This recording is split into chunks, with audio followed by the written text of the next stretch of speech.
হগিন্নির ভূতের নাম মিয়া খা, মানে ক্ষমতা পাইলে কি যে হয় দেখেন। উপদেষ্টা আসিফ মাহমুদ তার বিরুদ্ধে, মানে তার এপিএস এর বিরুদ্ধে 400 কোটি টাকা ধান্দাবাজির যে অভিযোগ ছিল, সেটার বিচার কি হবে? মনে হচ্ছে হবে।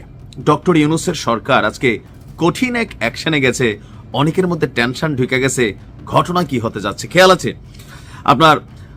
আসিফ মাহমুদ সজীব ভুইয়ার যে সাবেক সহকারী এপিএস মোয়াজ্জেম হোসেন, সাধারণ পরিবার থেকে উঠে আসছে। এখন তার চিকিৎসা করার জন্য সে কোথায় যেতে চায়? আপনার যাইতে চায় থাইল্যান্ড। বাংলাদেশে তার চিকিৎসা হবে না, কেন? টাকা আছে। আসলে পালাইতে চায়। সরকারের মেয়াদ শেষের দিকে দেশ ছাইরা এই টাকা এরা বিদেশ পাচার করে দিছে। এখন এই বিদেশের টাকাটাকে খাওয়ার জন্য দেশ ছাইরা পালাইতে চায়। কারণ আসিফ মাহমুদ সজীব ভুইয়ার বিরুদ্ধে যে দুর্নীতির অভিযোগ আছে, বিএনপি সরকার এটার বিচার করবে ঘোষণা দিয়েছিল ছাত্রদলের আপনার যিনি সাধারণ সম্পাদক আছেন বা সেক্রেটারি আছেন নাসির।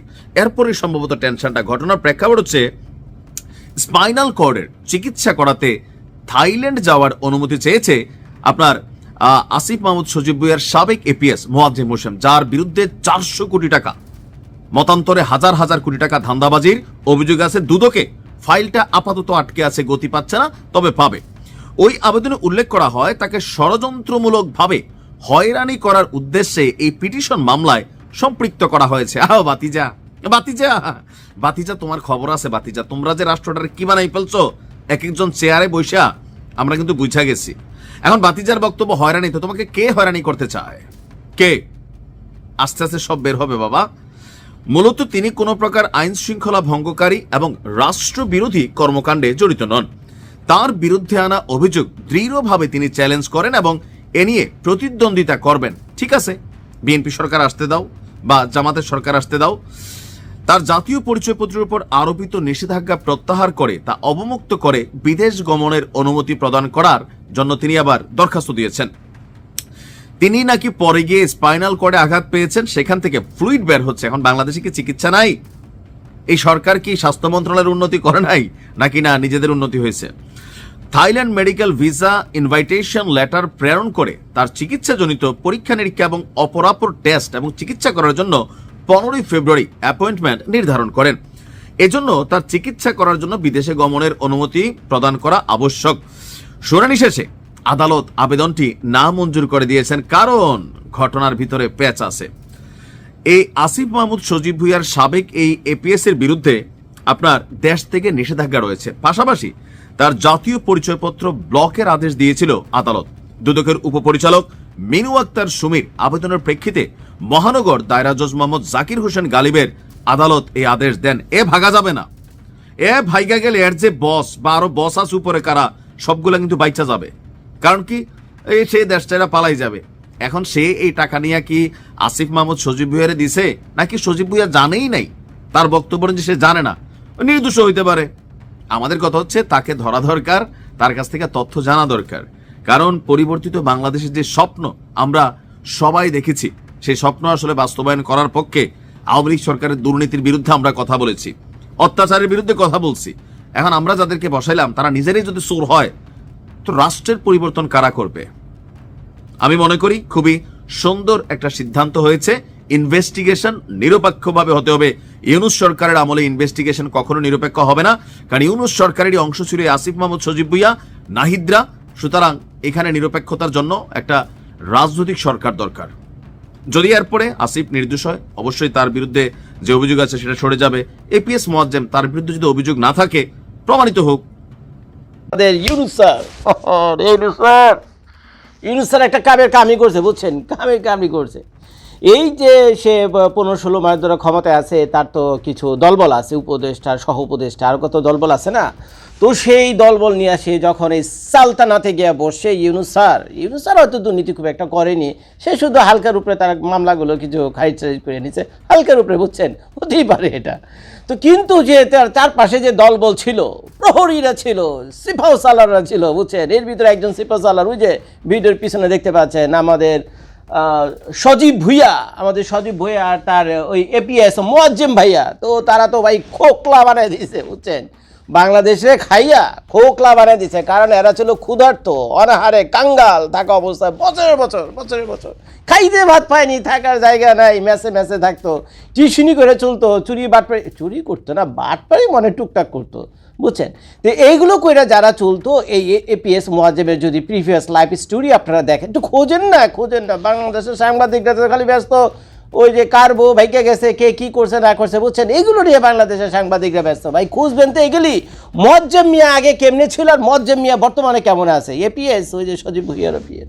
তো সে কি করছে, সে দেশ ছেড়ে চলে যাওয়ার চেষ্টা করছে। কোথায় যাবে? আবার থাইল্যান্ডে। আরে ভাই থাইল্যান্ড তার ডেস্টিনেশন না, কে যায় কোন বাল যায় থাইল্যান্ডে থাকতে, আরেক কাঙ্গাল দেয়। থাইল্যান্ড হলো ট্রানজিট, বুঝেন তো না আপনারা। থাইল্যান্ড হলো ট্রানজিট, এখান থেকে সে যাবে ট্রানজিট থাইল্যান্ডে, থাইল্যান্ড থেকে যাবে সে বেগমপাড়া কানাডাতে অথবা আমেরিকাতে, কারণ তাদের কাছে যে পয়সা আছে ভাই। আমি 15 বছর ধরে আমেরিকাতে থাইকেও ভাই আমি এত পয়সার মুখ দেখি না। 15 বছর আমেরিকাতে থেকে রিয়েল এস্টেট ব্যবসা করে এত দোকান পাট করি না, এখনো একটা ব্যবসা প্রতিষ্ঠানে বসে রয়েছে আমি ভাই, এত টাকা চোখে দেখিনি, শত না হাজার কোটি টাকা বাইরা দিচ্ছে তারা 15 মাসে। হাই রে, তাদের যে টাকা সার তারা 15 মাসে মারছে শত প্রায় 400 থেকে 600 কোটি টাকার মারার অভিযোগ আছে হলো এই সজীব ওয়াজেদের এই ভুইয়ার পুরো নামও ভুলে গেছি, কি নাম পুরো ভুইয়ার, ওই যে ছবিতে দেখতে পাচ্ছেন না, কি নাম উপদেষ্টার কি লেখছে, ওই যে সজীব ওয়াজেদ ভুইয়া নাকি জানি, দূর বাল নাম অভিলে গেছে। তো যাই হোক, এই মিয়া এবং তার ওই যে তার সহযোগী, বুঝছেন, ওই মোয়াজ্জেম মিয়া, তারা দুইজনে মিল্লা বলে এই 400 থেকে 600 কোটি টাকা লুটপাট করে লয়ে গেছে। আমাদের উপদেষ্টা ভাইয়া বলতেছে সে বলে এগুলি কিছুই জানে না। তো যাই হোক, দুধ কা দুধ পানি কা পানি হয়ে যাবে, সেটা হলো it's a matter for the court. কিন্তু আমাদের ইউনূস স্যার আল্লাহর প্রিয় বান্দা হওয়ার আগে, বুঝছেন, আল্লাহর প্রিয় বান্দা তো বুঝছেন, আল্লাহর প্রিয় বান্দা হলে কি হয় কমু, যদি কেউ আল্লাহর প্রিয় বান্দা হয়ে যায় তখন তার কি হয় কইলাম না, আপনারা যারা বুঝছেন। তো আমাদের ডক্টর মোহাম্মদ ইউনূস স্যার আল্লাহর প্রিয় বান্দা হওয়ার ঠিক মানে কয়েক বছর আগে, কয়েক বছর আগে ভালো একটা কাম করে দিয়ে গেল। যারা কিনা বিভিন্ন দুর্নীতির অভিযুক্ত, দুর্নীতি দমন কমিশনে যাদের বিরুদ্ধে অভিযোগ রয়েছে তাদের পাসপোর্ট সিজ করা, তাদের এনআইডি কার্ড এগুলো সিজ করে রাখছে।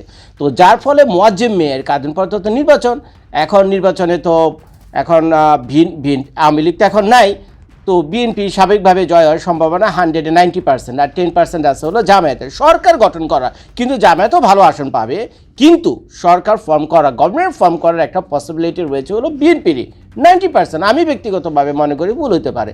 তো এখন বিএনপি যদি গভর্নমেন্ট ফর্ম করে তাহলে তো এই এনসিপি যে দলটা রয়েছে প্লাস এনসিপি যেসব উপদেষ্টা ছিল সরকারে, তো তাদের তো এন্টি পার্টি, তো তারা যখন ক্ষমতায় আসবে তখন তো প্রশাসনের উপর তাদের গিয়ে পুরো নিয়ন্ত্রণ চলে আসবে, আর তখনই তো শুরু হবে কাহিনী। বাংলাদেশে কেউ পয়সা খাইয়া যদি দেশের বাইরে পালাইতে পারে তাহলে সে পয়সা ভোগ করতে পারবে, কিন্তু দেশের ভিতরে যদি থাকে তাহলে সেই পয়সা সে জীবনও ভোগ করতে পারবে না। তো যার ফলে সে তো এই যে পিচ্ছি দেখছেন তো, ডালিমোস ঠিক মতো উঠেনি, ঢাকা বিশ্ববিদ্যালয়ে পড়ছে না কোন জায়গায় পড়ছে জানি না, তবে আমার কাছে কেন জানি একটু অবাক কাণ্ড লাগে, ঢাকা বিশ্ববিদ্যালয় থেকে যেসব পোলাপান ভেড়া বাকি পোলাপান কী করে তা তো আমি জানি না, কিন্তু এই উপদেষ্টা প্লাস এনসিপি দল গঠন করা যারা আছে, চোর বদমাইশি আমি বেশি দেখতেছি সেখানে, কারণ ভাই তাদের বিরুদ্ধে অভিযোগের কোনো শেষ নাই, এটা আমি বলতেছি না, বাংলাদেশ সরকারই বলতেছে, দুর্নীতি দমন কমিশন বলতেছে। তো এখন সে কি করছে, এই মোয়াজ্জেম মিয়া 2 দিন পর খাইতে ভাত পাইতো না, বেটা থাকতো মেসে, এখন সে চিকিৎসা করতে চাইল থাইল্যান্ডে। কি বুঝলেন, কত পয়সার মালিক চিন্তা করতে পারেন থাইল্যান্ডে। ওর তো কিসমত ভালো, ইউরোপ আমেরিকার কোনো দেশের মতো পড়েনি, বুঝছেন।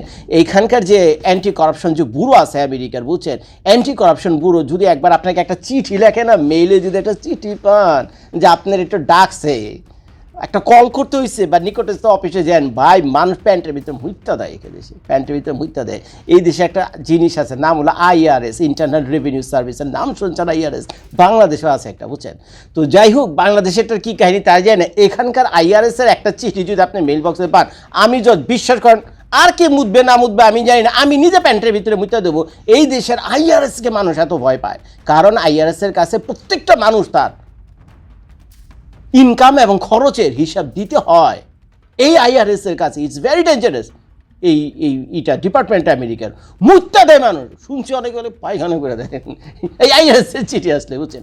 তো এত ভয় পায়। তো বাংলাদেশে তো এইভাবে আপনার প্রতিষ্ঠানগুলোকে স্ট্রং করতে পারেনি, তো যার ফলে এইসব চোর বদমাই যেগুলো নাকি সরকারের ভিতরে বসে আছে এবং যারা আগেও সরকারকে খোকলা করে রাখাইছে, এরা মনে করে একদিক দা পয়সা কামাও, অন্য দিক দা পাঠায় দাও, তারপরে চিকিৎসার নামে থাইল্যান্ডে যাও, ওইখান থেকে আমেরিকাতে চলে আসো, আমেরিকাতে আসার পর 10টা বাড়ি কিনো, 10টা ব্যবসা কিনো, বাস লাখ লাখ ডলার তো এখানেও বছর ইনকাম, বাস আর কি জায়গায়, সবই লারে লাপ্পা, সবই লারে লাপ্পা।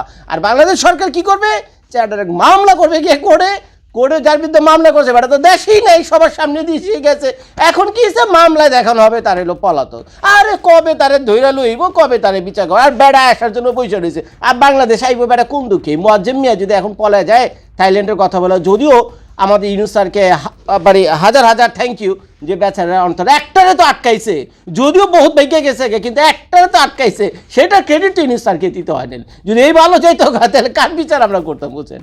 তো এখন বাংলাদেশে এমন কি আছে যারা শত শত কোটি টাকা ইনকাম কইরা, হাজার হাজার কোটি টাকা ইনকাম করে ইউরোপ আমেরিকা থেকে বাড়ি গাড়ি ব্যবসা প্রতিষ্ঠান নিয়ে ফ্ল্যাট অ্যাপার্টমেন্ট করে আলিশান জীবনযাপন করতেছে? কোন দুঃখে বাংলাদেশে কি আছে? বাংলাদেশে তো এক গ্লাসে পানি খাবেন, বুঝছেন, পয়সা দিয়ে কিনা খান, আর সরকারি পানি তো খাইতেই পারবেন না, পয়সা দিয়ে যদি এক গ্লাস পানি কিনে খান ভাই, সেই পানিও তো নিরাপদ না। কোন দুঃখে বেচারা এত পয়সা লুটপাট করে আবার বাংলাদেশ আসতে যাবে, আর আপনারা মামলা করে বসে থাকবেন, ওর বেটা কবে আইব, তারপরে বেটা ধরবেন, বিচার আবার করবেন, এই করবেন এই হলো অবস্থা। তো যাই হোক ভাই, অসংখ্য থ্যাংক ইউ আমাদের ইউনূস স্যারকে, বহুত একটা ভালো কাম করছে। আল্লাহর প্রিয় বান্দা হওয়ার আগে দোয়া করি ডক্টর ইউনূসের জন্য আর 1000 বছর বেঁচে থাকুক, যে এই বড় ক্রিমিনালটাকে অন্তত আটকাইছে, বুঝছেন? তো এরকম একজন দুজন আটকাইলে হইব না, বাকি যাদের আছে তাদের প্রতি একটু খোঁজ খবর নেন, করেন, এটা তো ভাই আপনাদের দায়িত্ব, আমাদের মতো ইউটিউবারদের দায়িত্ব না। তো যাই হোক, ভিডিও দেখার জন্য সবাইকে ধন্যবাদ। আসসালামু আলাইকুম। আগামী 12ই ফেব্রুয়ারি যেই নির্বাচন হওয়ার সম্ভাবনা রয়েছে, সেই নির্বাচনে তো আর আওয়ামী লীগ নেই, আওয়ামী লীগ তো নিষিদ্ধ অবস্থায় আছে। তারপরেও সেই নির্বাচনে সবচেয়ে বড় ফ্যাক্টর হয়ে দাঁড়িয়েছে আওয়ামী লীগ। ভোটের মাঠে প্রতিদ্বন্দ্বিতায় না থেকেও জয় পরাজয়ের নির্ধারক হয়ে উঠেছে আওয়ামী লীগ। এমন মন্তব্য যখন দেশের মধ্যে কেউ আমাদের মধ্য থেকে করছেন, সেটি এখন দেশের গণ্ডি ছাড়িয়ে আন্তর্জাতিকভাবে আলোচনায় উঠে আসছে। গবেষণাধর্মী আন্তর্জাতিক গণমাধ্যম দ্য ডিপ্লোম্যাট তেমনই একটি প্রতিবেদন প্রকাশ করেছে। আমি দ্য ডিপ্লোম্যাটের অংশবিশেষ আপনাদের সাথে একটু শেয়ার করি, এবং নিঃসন্দেহে তাদের হিসেব একেবারে খারাপ নয়, কোথাও আমাদের দ্বিমত থাকতে পারে। দ্য ডিপ্লোম্যাট বলছে যে ভোটের আর মাত্র 1 মাসেরও কম সময় বাকি রয়েছে। এর মধ্যে নানান জরিপ পরিচালিত হচ্ছে বিএনপি এবং জামায়াতে ইসলামীর মধ্যে। সেসব জরিপের কোনোটিতে বিএনপি ব্যাপক ব্যবধানে এগিয়ে রয়েছে, আবার কোনো জরিপ হাড্ডাহাড্ডি লড়াইয়ের পূর্বাভাস দিচ্ছে। ডিপ্লোম্যাট বলছে যে আসন্ন নির্বাচন মূলত 2 শক্তির লড়াই। তারা হলো মধ্য ডানপন্থী বিএনপি নেতৃত্বাধীন জোট বনাম অতি ডানপন্থী জামাত নেতৃত্বাধীন ইসলামপন্থী জোট। এবং বিএনপি আর জামায়াতে ইসলামী একসময় মিত্র থাকলেও তারা পরবর্তীতে এসে তুমুল বৈরী সম্পর্কের মধ্যে নিমজ্জিত হয়েছে, এমনটাই বলা হচ্ছে। কিন্তু বলা হচ্ছে এখানে যে আওয়ামী লীগ নিষিদ্ধ হয়ে রাজনৈতিক ময়দান থেকে সরে যাওয়ার পর বিএনপি এবং জামায়াতের মধ্যকার এক সময়ের যে মিত্রতা ছিল, যে মধুর সম্পর্ক ছিল, সেই মধুরতা এখন আর নেই। গত 1 বছরের সংবিধান সংস্কার, নির্বাচন আয়োজনের সময়সহ নানা ইস্যুতে 2 দলের মতবিরোধ প্রকাশ্যে চলে এসেছে। জামায়াত ইসলামী সম্পর্কে বলা হচ্ছে যে 1971 সালে দেশটির মুক্তিযুদ্ধের সময় বাংলাদেশের স্বাধীনতার বিরোধিতা করেছিল। তারা পাকিস্তানের সঙ্গে সহযোগিতা করে এবং ভয়াবহ যুদ্ধাপরাধে অংশ নেয়। এর ফলে দলটির ব্যাপক ক্ষয়ক্ষতি হয়। শক্ত সংগঠন ও মাঠ পর্যায়ের নেটওয়ার্ক থাকা সত্ত্বেও জামায়াত দীর্ঘদিন উল্লেখযোগ্য নির্বাচনী সাফল্য পায়নি। এবার সেই চিত্র হয়তো বদলাতেও পারে, এমনটা মোটামুটি হালকা করে বলা হচ্ছে এখানে। যেহেতু সাম্প্রতিক বিশ্ববিদ্যালয়গুলোতে যেই ছাত্র সংসদ নির্বাচন, সেগুলোর প্রত্যেকটিতে জামাতে নিরঙ্কুশ, জামাত সমর্থিত ছাত্র সংগঠন ইসলামী ছাত্র শিবিরের নিরঙ্কুশ বিজয়, সেটিকে উল্লেখ করে এখানে বলা হচ্ছে। আওয়ামী লীগ সম্পর্কে বিস্তারিত কী বলা হচ্ছে এখানে? আওয়ামী লীগ সম্পর্কে বলা হচ্ছে যে এটি দল হিসেবে নির্বাচন করতে না পারলেও তাদের কিছু নেতা স্বতন্ত্র প্রার্থী হয়েছেন, যদিও সেটির সংখ্যায় অনেক কম। দশকের পর দশক ধরে আওয়ামী লীগের ভোট ব্যাংকও 30 থেকে 40% মধ্যে ছিল। পতনের পর অর্থাৎ 5 আগস্ট অভ্যুত্থানের মাধ্যমে আওয়ামী লীগ সরকারের পতনের পর তার জনপ্রিয়তা খানিকটা কমলেও এখনও উল্লেখযোগ্য। আওয়ামী লীগ সমর্থকরা কাকে ভোট দেবেন সেটি এই নির্বাচনের ফল নির্ধারণ করতে পারে, বিশেষ করে যদি লড়াইটা হাড্ডাহাড্ডি হয়। বলা হচ্ছে যে মুসলিম সংখ্যাগরিষ্ঠ বাংলাদেশে 8 থেকে 10% ধর্মীয় সংখ্যালঘু অতীতে আওয়ামী লীগকে ভোট দিতেন। বিএনপি ও জামাত দু দলই এখন এই ভোটারদের টানতে চাইছে এবং নেতৃত্ব পর্যায়ে দুই দলই আওয়ামী লীগ সমর্থকদের আকর্ষণ করতে নিজেদের ভাবমূর্তি পাল্টানোর চেষ্টা করছে। এটা আমরা সবাই জানি। জামাত তো ঘোষণা দিয়েছে যে আওয়ামী লীগের যদি কেউ, মানে জামাতের কোনো নেতা এরকম বক্তব্য দিয়েছেন যে আওয়ামী লীগের কেউ যদি জামাতে জয়েন করে তবে তাদের সব ধরনের দায়িত্ব জামাতে ইসলামীর। যেহেতু আওয়ামী লীগের নেতাকর্মীরা দৌড়ের উপর রয়েছে, শত শত হাজার নেতাকর্মী কারাগারে রয়েছেন, আটক হওয়ার আতঙ্কে রয়েছেন, যাদের ব্যবসা বাণিজ্য সব বন্ধ হয়ে গেছে, ঘর বাড়ি লুট হয়ে গেছে, এখন সব দায়িত্ব জামাত ইসলামী নিতে চায়। আর জামাত এবং এনসিপি সম্পর্কে যদি বলা হচ্ছে, ডিসেম্বরের শেষ দিকে তারা জামাত ইসলামী জাতীয় নাগরিক পার্টি এনসিপি ও লিবারেল ডেমোক্রেটিক পার্টিকে জোটে টেনেছে। কী কারণে? আমাদের একজন বীর মুক্তিযোদ্ধা ছিলেন কর্নেল অবসরপ্রাপ্ত অলি আহমেদ বীর বিক্রম, তার নেতৃত্বাধীন এলডিপিকে যুক্ত করে জামাত ইসলামী মুক্তিযুদ্ধকালীন কলঙ্ক মোছার চেষ্টা করছে। আর ছাত্র আন্দোলন থেকে উঠে আসা এনসিপির ধর্মনিরপেক্ষ অংশ ভেঙে যাওয়ায়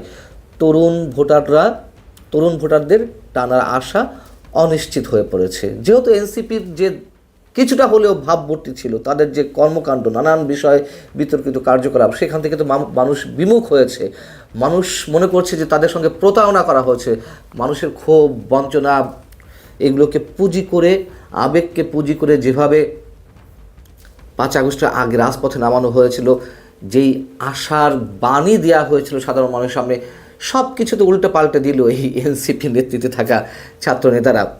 তো সেটি এখানে বলা হচ্ছে যে সবশেষ পর্যায়ে হলো এনসিপি যখন জামাত ইসলামীতে যোগ দিল, তাদের আসল চরিত্রে বেরিয়ে এলো, তাদের ধর্মনিরপেক্ষতা নিয়ে প্রশ্নের মুখে পড়ল, তখন এই সব স্বপ্ন ভঙ্গ হওয়ার কারণে তরুণ ভোটারদেরও নিশ্চয়ই আর জামাতে ইসলামী আকর্ষণ করতে পারছে না। এখন কথা হচ্ছে যে আওয়ামী লীগ কাকে বেছে নেবে, আদৌ কাউকে বেছে নেবে কি না।